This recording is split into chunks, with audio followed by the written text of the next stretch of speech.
स्वागत है आपका। आप देख रहे हैं अपने उत्तराखंड और मैं हूं आपके साथ श्रेया दीक्षित। उत्तराखंड में पहाड़ से मैदान तक बादलों का डेरा है। देहरादून समेत कई जिलों में बारिश जारी है। चमोली जिले में बद्रीनाथ हाईवे कई जगहों पर मलबा आने से बंद हो गया है। टिहरी में मंगलवार रात तो हुई बारिश के बाद कई जगहों पर भूस्खलन हुआ। मौसम विभाग के अनुसार अगले कुछ दिन मौसम का मिजाज इसी प्रकार बना रहेगा। देखिए ये खास रिपोर्ट। देहरादून में भारी बारिश को लेकर अलर्ट। उत्तराखंड में पहाड़ से मैदान तक बादलों का डेरा है। देहरादून समेत कई जिलों में बारिश का कहर भी जारी है। खासकर कुमाऊं में कहीं कहीं भारी बारिश से जनजीवन प्रभावित है।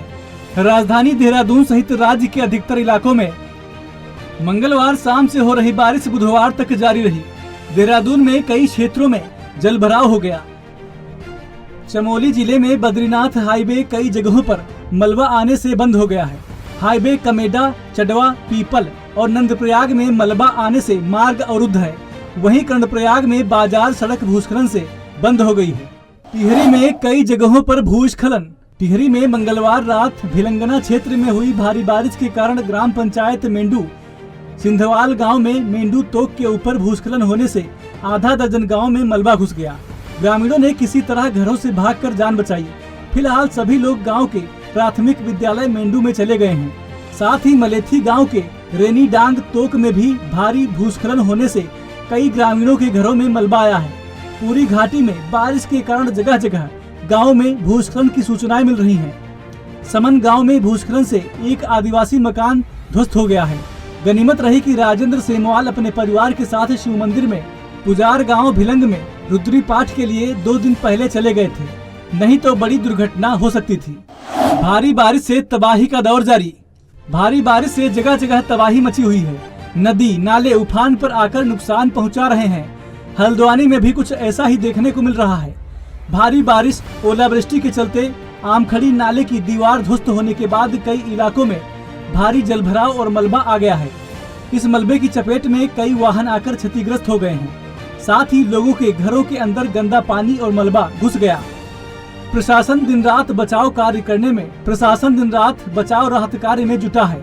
वर्तमान में जहां राजस्व विभाग के कर्मचारी नुकसान का आकलन कर आर्थिक सहायता की चेक बांट रहे हैं, तहसीलदार सचिन कुमार का कहना है कि प्रशासन युद्ध स्तर पर बचाव राहत कार्य पर जुटा हुआ है और घरों की और सड़कों की सफाई का काम चल रहा है। साथ ही अब तक 86 परिवार चिन्हित कर चेक बांटे जा रहे हैं। कल रात लगभग 7 बजे के करीब और आमखड़ी नाले की एक दीवार टूट गई थी, जिससे भारी मात्रा में मलबा और पूरा पानी ये कृष्णा विहार, गायत्री विहार और इस क्षेत्र में भर गया था। सुबह से रात भी बचाव कार्य शुरू कर दिए गए थे। रात ही पोकलैंड मशीन और जेसीबी मशीनें लगा दी गई थी। वर्तमान में भी पोकलैंड मशीन से दीवार निर्माण का कार्य चल रहा है और मलबा शिफ्टिंग का काम भी चल रहा है। इसके अलावा नगर निगम की टीमें रास्तों की सफाई करने में लगी हुई हैं। राजस्व विभाग की टीमें चिन्हीकरण करते हुए सभी लोगों को जो अहेतुक राशि है उसका वितरण कर रही है। अभी तक लगभग 86 परिवारों का चिन्हीकरण किया जा चुका है और मौके पर ही चेक वितरित किए जा रहे हैं। अभी हालात किस तरह के हैं आगे को लेकर? अभी थोड़ा समय लगेगा। लगातार काम चल रहा है। पोकलैंड मशीन से जो पुश्ता है उसको बनाया जा रहा है। अब हालात कंट्रोल में। रुक रुक कर हो रही बारिश से शहर के तापमान में भी करीब 3 डिग्री सेल्सियस की गिरावट दर्ज की गई। मंगलवार को दून का अधिकतम तापमान 29.9 डिग्री सेल्सियस सामान्य रिकॉर्ड किया गया। मौसम विभाग के अनुसार आज भी दून समेत आसपास के क्षेत्रों में बादल छाए रहने और कहीं कहीं भारी बारिश के 1 से 2 दौर होने की आशंका है। Special desk NV news. Gairsain में विधानसभा का पहला सत्र चल रहा है। सत्र के पहले दिन मुख्यमंत्री धामी ने मीडिया से कहा कि पक्ष विपक्ष मिलकर राज्य हित में बेहतर तरीके से सत्र का संचालन करेंगे। वहीं मुख्यमंत्री पुष्कर सिंह धामी ने कहा कि एजेंडे के अनुसार सत्र का समय तय किया गया है।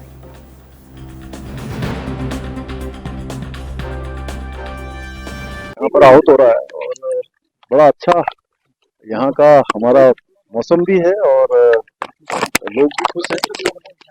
पूरा बजट भी आने वाला है।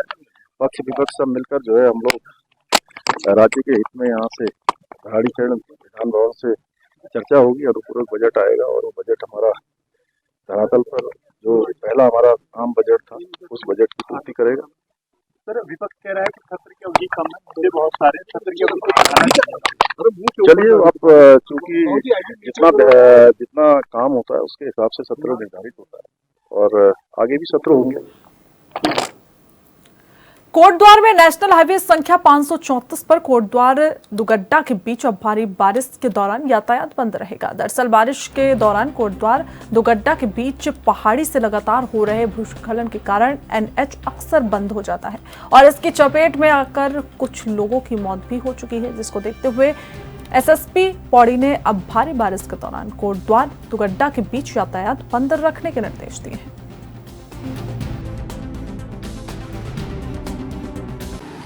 देखिए, अभी हमारे कुछ 2 लैंडस्लाइड जोन हमारे एक्टिव हुए हैं इस बरसात के सीज़न में, और जिसमें बहुत समस्याएं भी आई हैं, जिसमें कई बार पूरे दिन भर तक का रोड जाम भी यहाँ पे हमारे कोटद्वार से जो सतपुली की ओर मार्ग जाता है वहाँ पे लगा है। और इसमें हमारे द्वारा अगर कभी बहुत भारी वर्षा होती है और रोड बंद हो जाता है तो हमारा जो ट्रैफिक होता है वो कोटद्वार से ऊपर जाने वाला कोटद्वार में सिब्बली में रोक दिया जाता है, और ऊपर वाला जो ट्रैफिक है जो ऊपर से पौड़ी से आता है उसको हम लोग ऊपर ही रोक देते हैं ताकि कभी किसी के साथ कोई घटना ना हो। खटमा तहसील सभागार में बीते रोज तहसीलदार हिमांशु जोशी के नेतृत्व में तहसील दिवस का आयोजन किया गया, जहां खटमा नगर क्षेत्र व ग्रामीण क्षेत्र से आए दर्जनों फरियादियों ने अपनी अपनी समस्याएं रखी। इस दौरान जन्म प्रमाण पत्र, मृत्यु प्रमाण पत्र, अल्पसंख्यक प्रमाण पत्र, जमीन व आधार कार्ड से संबंधित समस्याएं, इसके अलावा आपदा राहत राशि आदि समस्याओं से संबंधित अधिकांश मुद्दों का निस्तारण मौके पर ही किया गया। साथ ही कुछ समस्याओं के निस्तारण हेतु संबंधित विभागों को निर्देशित भी किया गया। तहसील दिवस में खंड विकास अधिकारी सहित विभिन्न विभागों के अधिकारी व कर्मचारी मौजूद रहे। इसके अलावा तहसीलदार हिमांशु जोशी ने बताया कि तहसीलदार दिवस में विभिन्न समस्याओं से संबंधित लगभग 10 समस्याएं आई, जिनका मौके पर निस्तारण कर संबंधित विभागों के अधिकारियों व कर्मचारियों को निर्देशित किया गया। तहसील दिवस में करीब 10 समस्या आई, कुछ आधार कार्ड के संबंध में, कुछ जन्म प्रमाण के संबंध में, कुछ आपदा से रिलेटेड, तो सभी का मौके पर समाधान करके संबंधित अधिकारियों को निर्देशित कर दिया गया है। सर कृषि हमारा जो भी जिन लोगों ने भी सूचना दी किसी अधिकारी को जिनका हमने नंबर बहुत लंबे समय से यहाँ पर डिस्प्ले किया हुआ था तहसील जगह पे, आपको भी बताया भी हुआ था, जिन्होंने भी इन्फॉर्मेशन दी उसके आधार पर सर्वे कर लिया गया। वो रिपोर्ट हमको सब कुछ दिन पहले आ गई है। अब उसका हम प्रोसेस में कार्रवाई पूरी कर रहे हैं। कृषि विभाग का हमारी पटवारी की रिपोर्ट लगती है वो लगेगी इसमें, फिर उसके मोर्चे बनेंगे।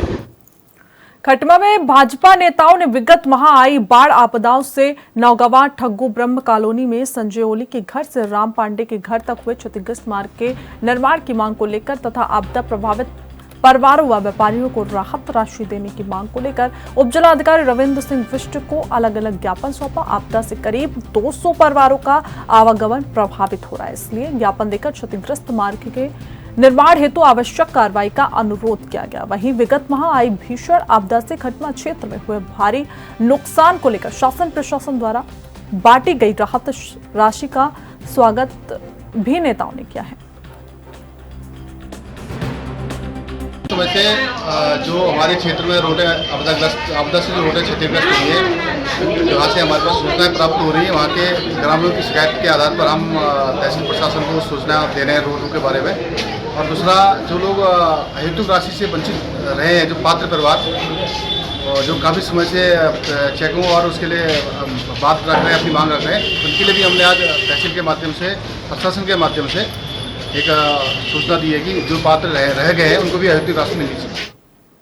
हरिद्वार में हर की पैड़ी कॉरिडोर को धरातल पे उतारना सरकार के लिए बड़ी चुनौती बना हुआ है। हरिद्वार के सीसीआर हाल में जिला प्रशासन, स्थानीय व्यापारियों और कंसल्टेंट फर्म के समन्वय मीटिंग हुई, जिसमें व्यापारियों ने मुख्य बाजारों में जगह जगह पर की जा रही मार्किंग का विरोध किया। वहीं कंसल्टेंट फर्म के अधिकारियों ने स्पष्ट किया कि योजना अभी सर्वे के फेज में है, जिसमें टोपोग्राफिकल सर्वे किया जा रहा है। इसमें सरकार की ओर से किसी भी तरह के चौड़ीकरण के निर्देश नहीं है, इसलिए योजना के तहत किसी भी तरह की तोड़फोड़ की कोई संभावना नहीं है। व्यापारियों ने कंसल्टेंट फर्म से सर्वे की जानकारी साझा करने की मांग की है, साथ ही चेतावनी दी कि कॉरिडोर के नाम पर किसी भी तरह के तोड़फोड़ बर्दाश्त नहीं की जाएगी। वहीं एसडीएम ने भी व्यापारियों और कंसल्टेंट फर्म को आपस में समन्वय बनाकर काम करने के निर्देश दिए।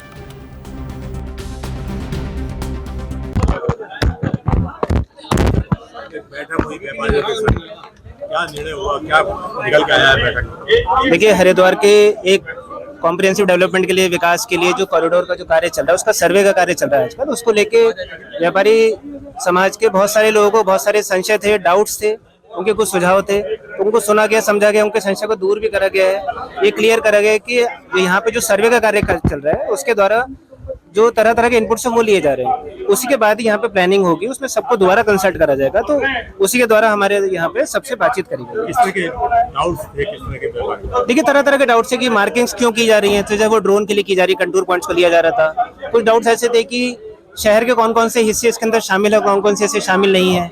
कुछ लोगों ने ये सुझाव दिया कि हमारे इंफ्रास्ट्रक्चर के अस्थायी कार्य होते हैं वो स्थायी करा जाए, बस अड्डे की लोकेशन को लेकर तरह तरह के सुझाव थे। लेकिन मोटी मोटी बात ये थी कि सर्वे को लेके लोगों के मन के संशय को, डाउट्स को दूर करा गया कि सर्वे के कार्य के दौरान कोई तोड़फोड़ वगैरह नहीं हो रही है, मौके की स्थिति क्या है उसको नापा जा रहा है, उसको देखा जा रहा है। सर्वे होगा अभी आगे? हाँ, बिल्कुल होगा। इसके अंदर सबके सुझाव से यही लिया गया कि आगे की एक टाइमलाइन बनाई जाए। जो हमारी टीम है वो टाइमलाइन बना के सबके साथ साझा करेगी, सबकी जानकारी में रहेगा कि सर्वे टीम कब कहाँ पे काम करेगी, और जहाँ पे वो काम करने जाएगी तो वहाँ पे व्यापारियों की भी सहभागिता ली जाएगी, उनसे भी सुझाव लिए जाएंगे।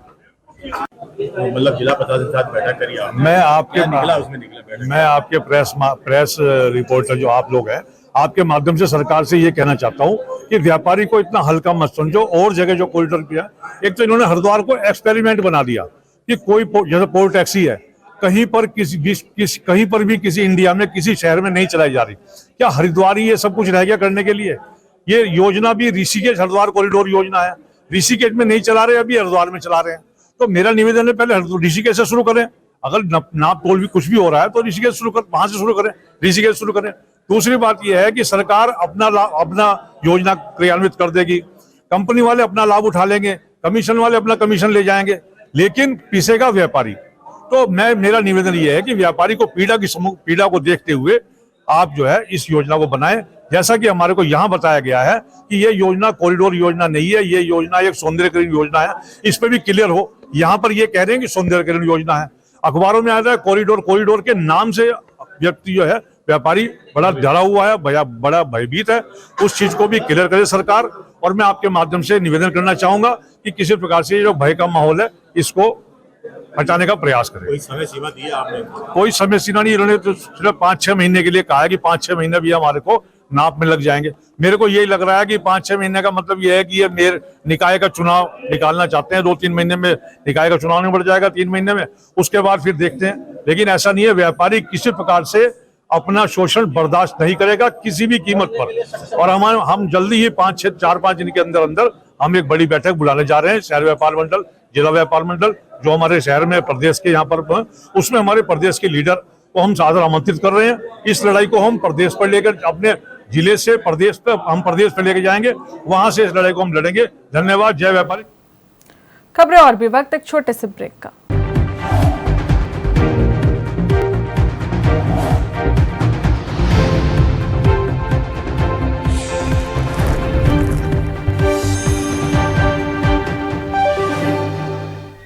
ब्रेक के बाद बुलेटिन में एक बार फिर आप सभी का स्वागत है। खबरों में आगे बढ़ते हैं, जहां मानसून सत्र को लेकर विपक्ष ने भी अपने तेवर सख्त कर लिए हैं।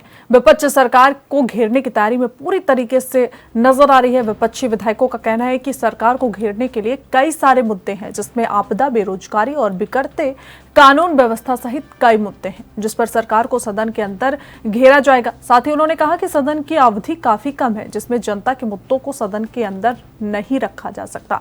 नेता प्रतिपक्ष यशपाल आर्य ने कहा कि सरकार यही चाहती है कि जनता के मुद्दे सदन के अंदर न उठाए जाएं।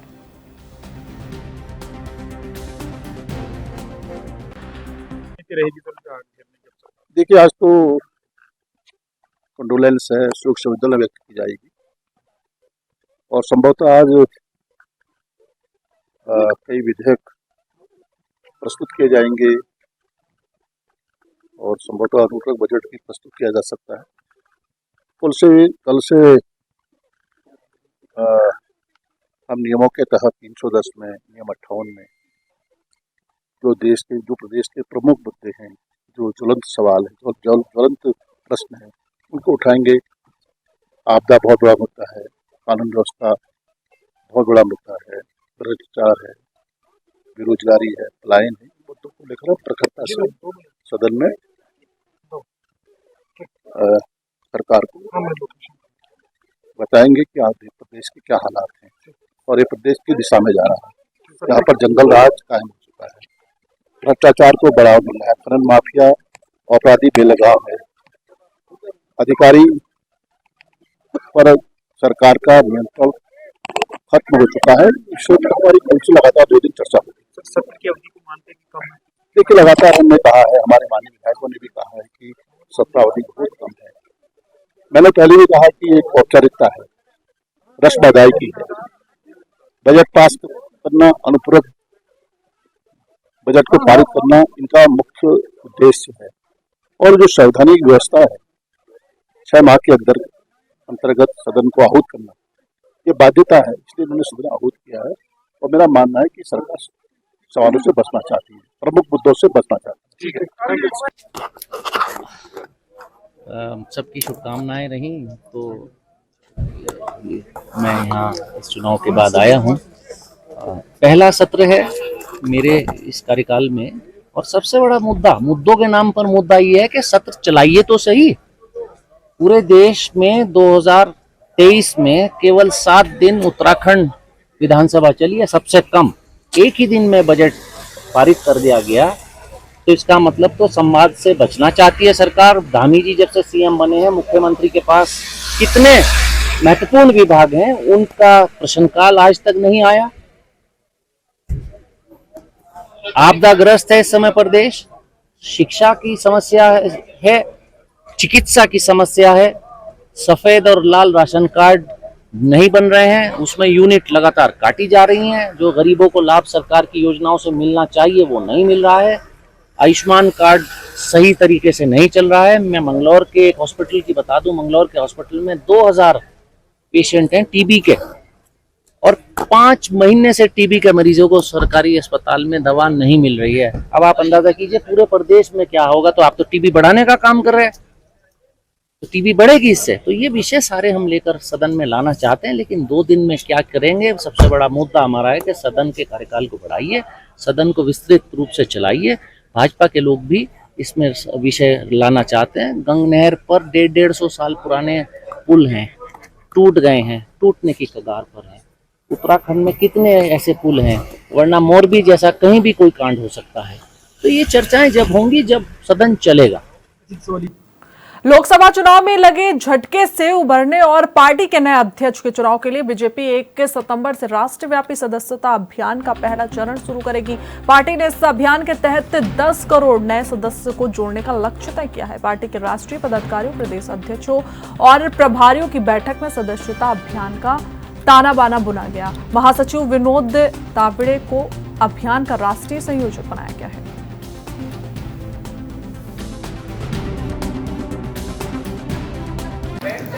जी देखिए, भाजपा एक जीवंत, सर्वस्पर्शी और सर्वसमावेशी बड़ी लोकतांत्रिक पार्टी है। और हमारी पार्टी जिस प्रकार से हमारी भाजपा के साथ में हमारी माननीय प्रधानमंत्री श्री नरेंद्र भाई मोदी जी के नीतियों से प्रभावित होकर लगातार सदस्य हमारे पार्टी के साथ जुड़ रहे हैं, उसी संदर्भ में हमारे जो राष्ट्रीय संयोजक श्री विनोद तावड़े जी हैं, उनके नेतृत्व में हम सदस्यों को जोड़ने का कार्य जो है प्रारंभ कर रहे हैं। और हमारे जो राष्ट्रव्यापी सदस्यता अभियान भाजपा का है, वो 1 सितंबर से 25 सितंबर तक हम लोग प्रथम चरण में इसको शुरू करेंगे। और इस बार जो हमारा लक्ष्य है वो 10 करोड़ सदस्यों को जोड़ने का है। पिछली बार भी जब हमने 2014 से 19 तक ये सदस्यता अभियान शुरू किया था, तो हमने 18 करोड़ से ज़्यादा लोगों को जोड़ा था। और विश्व में सबसे बड़ी पार्टी के रूप में हम लोगों को दर्जा मिला था। इसी स्वरूप में जब हमारे इलेक्शंस जो हैं वो ओवर हो जाएंगे, तो अक्टूबर में उसके बाद हम नेक्स्ट चरण की इसमें सदस्यता करवाने की मुहिम को आगे लेकर जाएंगे। जहां देहरादून नगर निगम के कर अनुभाग ने 1937 से लेकर 2004 तक की कर निर्धारण सूचियों का डिजिटलाइजेशन पूरा कर लिया है। इसमें फायदा ये होगा कि आवेदकों को दाखिल खारिज के पुराने रिकॉर्ड के लिए लंबा इंतजार नहीं करना पड़ेगा। एक क्लिक पर ही उनको विवरण मिल जाएगा। नगर निगम के कर अधीक्षक धर्मेश पैन्यूली ने बताया कि लोग नगर निगम में दाखिल खारिज से जुड़े रिकॉर्ड पाने के लिए आते हैं। अब तक कर अनुभाग में आवेदन के आद पुराने रजिस्टर खंगालकर रिकॉर्ड उपलब्ध कराया जाता है, लेकिन हाउस टैक्स धारकों की सुविधा के लिए अब डिजिटल रिकॉर्ड तैयार किया गया है। 15 अगस्त को इसका उद्घाटन किया गया है। आवेदकों को अब कर अधीक्षक और टैक्स इंस्पेक्टर की मदद से समय में वितरण मिल सकेगा। नगर निगम के मुताबिक 50,000 से ज्यादा संपत्तियों का रिकॉर्ड हो चुका है। शेष काम भी पूरा किया जा रहा है।